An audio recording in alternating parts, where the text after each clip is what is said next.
تم یہاں کیوں آ گئے؟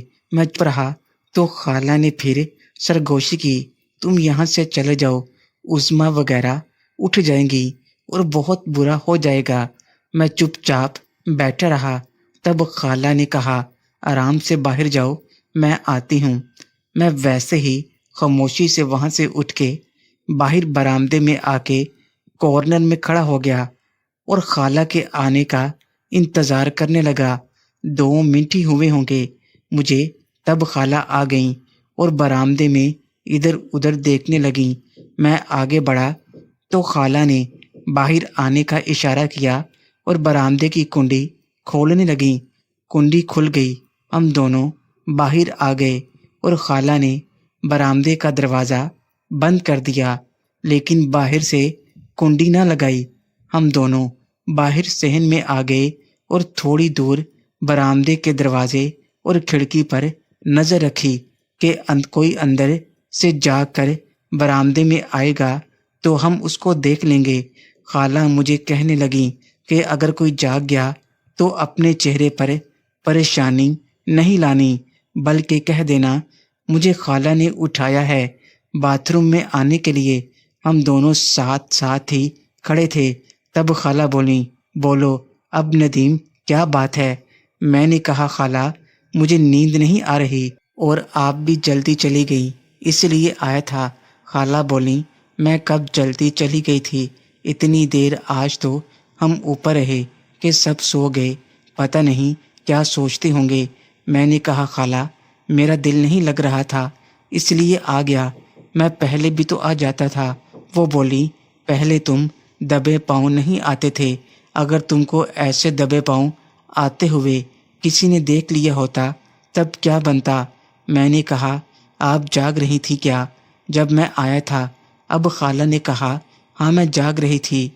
پھر تھوڑی دیر خاموشی رہی اور خالہ نے خاموشی توڑی اور کہا، اب بتاؤ بھی کیوں آئے تھے کمرے میں؟ میں نے کہا، میں آپ کو بتایا تو ہے، مجھے نیند نہیں آ رہی تھی اور آپ بھی تو جاگ ہی رہی تھی نا۔ خالہ چپ ہو گئیں اور کہنے لگیں کہ یہ نہ ہو کہ کوئی جاگ جائے۔ میں نے کہا، خالہ آپ ڈر کیوں نہیں ہو؟ ہم کو کھڑکی اور دروازے سے سب نظر تو آ رہا ہے۔ خالہ بولیں، پھر بھی اچھا نہیں لگ رہا کہ اکیلے اندھیرے میں باہر کھڑے رہیں۔ میں نے کہا، خالہ آپ نے ہی تو کہا ہے جب کوئی آئے گا اس کو بول دیں گے کہ باتھ روم جانے کے لیے مجھے اٹھایا ہے۔ خالہ پھر خاموش ہو گئیں۔ ہم ساتھ ساتھ ہی کھڑے تھے، لیکن مجھ میں ہمت نہیں ہو رہی تھی کہ خالہ کو ہاتھ لگاؤں۔ میں نے پوچھا، خالہ کیا ہوا، ناراض ہو؟ خالہ نے کہا، نہیں میں کیوں ناراض ہوں گی؟ میں نے کہا کہ میں آپ کے کمرے میں آیا اس وجہ سے۔ خالہ بولی، نہیں ناراض، بس اچھا نہیں لگ رہا۔ میں نے اب ہمت کر کے ہاتھ آگے کیا اور خالہ کے ہاتھ پکڑ کے کہا، خالہ کچھ نہیں ہوتا، بس میری خاطر تھوڑی دیر۔ میں نے روحان سی آواز میں کہا۔ خالہ نے دوسرا ہاتھ میرے ہاتھ میں رکھا اور بولی، ندیم ایسے نہیں ہونا چاہیے تھا۔ جیسے ہی خالہ نے اپنا دوسرا ہاتھ میرے ہاتھ پر رکھا، میں نے ان کی بات سنے بغیر ہی ان کو اپنی طرف کیا اور اپنے ساتھ لگایا۔ خالہ ابھی تک مجھے اپنے ساتھ نہیں لگایا تھا، میں نے خالہ سے زور سے اپنے ساتھ لگایا ہوا تھا۔ خالہ میرے ساتھ لگی ہوئی بولیں، ندیم بس، ہم اپنی لمٹ کراس کر رہے ہیں۔ مجھے پریشانی میں نیند نہیں آ رہی تھی کہ آج ہم نے لمٹ کراس کر لی ہے۔ میں نے کہا، مجھے آپ کی باتیں سمجھ نہیں آ رہی کہ کون سی لمٹ کراس کی ہے۔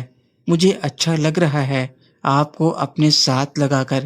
خالہ نے کہا، پھر بھی، لیکن میں نے ان کی بات کمپلیٹ نہ ہونے دی اور ان پر ہاتھ رکھ لیا۔ وہ چپ تھیں، وہ میرے ساتھ نہیں لگنا چاہ رہی تھیں۔ میں نے ان کا ایک ہاتھ پکڑ کر اپنے اوپر رکھا، انہوں نے خود ہی دوسرا ہاتھ بھی میرے اوپر رکھ دیا۔ وہ چپ تھیں، بس میرے ساتھ لگی ہوئی تھیں خاموشی سے۔ آج کا دن شاید میں اپنی زندگی سے کبھی مائنس نہ کر سکوں، کیونکہ یہی دن تھا جس نے مجھے زندگی کا ایک نیا روپ دکھایا تھا۔ میں اور خالہ ایک دوسرے کی آنکھوں میں آنکھیں ڈال کر دیکھ رہے تھے۔ ہم دونوں اپنی آنکھوں سے ایک دوسرے سے بات کر رہے تھے۔ ان کی آنکھوں کی چمک بتا رہی تھی کہ وہ مجھے پا کے بہت خوش ہیں، اور ان کے خوش ہونے کا ایک ثبوت یہ بھی تھا کہ وہ رات کے اس وقت اپنی رضائی میں سے نکل کر میرے پاس آ کر میرے ساتھ لگی ہوئی تھیں۔ صحن میں کافی ٹھنڈ تھی، اب ہمیں بھی سردی محسوس ہو رہی تھی کیونکہ ہم اپنے اپنے کمرے میں سے ہو کر آئے تھے۔ ہم ابھی تک ایک دوسرے کی آنکھوں میں آنکھیں ڈال کر دیکھی جا رہے تھے۔ خالہ واقعی حسن کی ملکہ تھیں۔ مجھے ان کو دیکھنے کا نظریہ بدل چکا تھا، اور شاید ان کا بھی یہی حال تھا۔ ان کو شاید زمانے کا خوف تھا، اس لیے وہ جھجک رہی تھیں۔ میں اپنا ہاتھ پیچھے سے نیچے لے جانے لگا، لیکن خالہ نے اپنے ہاتھ پیچھے لے جا کر میرا ہاتھ پکڑنے لگیں۔ میں نے دوسرے ہاتھ سے ان کا ہاتھ پیچھے کر دیا۔ وہ چپ ہو گئیں۔ ان کی یہی ادا مجھے بہت خوبصورت لگتی تھی۔ وہ ایک مشرقی لڑکی ہیں جو پہلے کچھ دیر منع کرتی ہے اور بعد میں اپنا سب کچھ اپنے چاہنے والے کے حوالے کر دیتی ہے۔ جیسے ہی میں نے ان کا ہاتھ پکڑ کر پیچھے کیا، خالہ کہنے لگیں، ندیم یہ سب ٹھیک نہیں ہے، پہلے بھی غلطی سے ہو گیا، اب ہم کو ایسا کچھ نہیں کرنا چاہیے۔ لیکن میں ان کی بات انسنی کر رہا تھا۔ ان کی آنکھوں کی چمک بتا رہی تھی کہ ان کی زبان ان کا ساتھ نہیں دے رہی۔ تھوڑی دیر بعد خالہ پھر بولیں، ندیم نہ کرو، اور انہوں نے خود کو چھڑوانے کی کوشش بھی کی، لیکن میں ان کی پرواہ کیے بغیر لگا رہا۔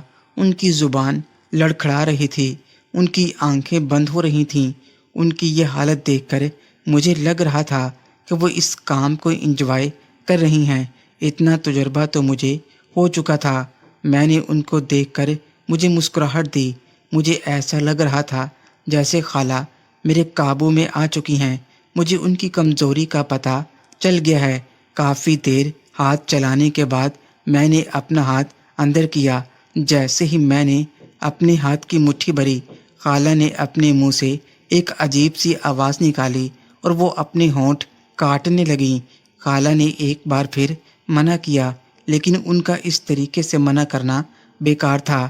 جیسے ہی میرا ہاتھ تھوڑا آگے ہوا، انہوں نے اپنی پوری طاقت کے ساتھ مجھے دھکا دیا اور غصے سے بولیں، تمہارے اندر شیطان آ گیا ہے، کب سے کہہ رہی ہوں، جو ہو گیا سو ہو گیا، اب کچھ نہیں ہوگا، سمجھ ہی نہیں رہے ہو تم نے مجھے سمجھ کیا رکھا ہے۔